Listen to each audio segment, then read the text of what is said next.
وَلَهُنَّ مِثْلُ الَّذِي عَلَيْهِنَّ بِالْمَعْرُوفِ، اور ان کے لیے حقوق ہیں جو کہ مناسبت سے ہیں ان کی ذمہ داریوں کے۔ وَلِلرِّجَالِ عَلَيْهِنَّ دَرَجَةٌ، اور مردوں کو ان پر ایک درجہ فوقیت کا، ایک درجہ فضیلت کا، ایک درجہ حقوق کا حاصل ہے۔ وَاللَّهُ عَزِيزٌ حَكِيمٌ، اور اللہ تعالیٰ زبردست ہے اور حکمت والا ہے۔ یہ آیت اصل میں اس زمانے میں بہت مس انٹرپریٹ ہوئی ہے اور بعض مترجمین نے بھی ترجمہ غلط کیا ہے۔ یعنی اس کا یہ ترجمہ کرنا لہن مثل الذی علیہن، ان کے بھی حقوق مردوں پر ویسے ہی ہیں جیسے مردوں کے حقوق ہیں ان پر، تو یہ تو مساوات ہو گئی، اور مساوات جو اسلامی شریعت میں مرد اور عورت کے درمیان، شوہر اور بیوی کے درمیان نہیں ہے۔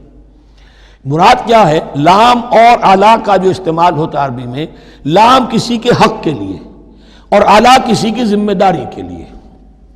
لہن ان کے لیے حقوق ہیں، مثل الذی علیہن جیسے کہ ان پر ذمہ داریاں ہیں۔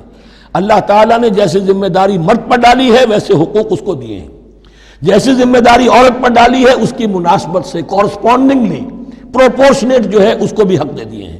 اور اس بات کو کھول دیا، مساوات کہاں سے آئے گی؟ جب کہہ دیا وَلِلرِّجَالِ عَلَيْهِنَّ دَرَجَةٌ، اور مردوں کو ان پر ایک درجہ حاصل ہے، فوقیت کا درجہ حاصل ہے۔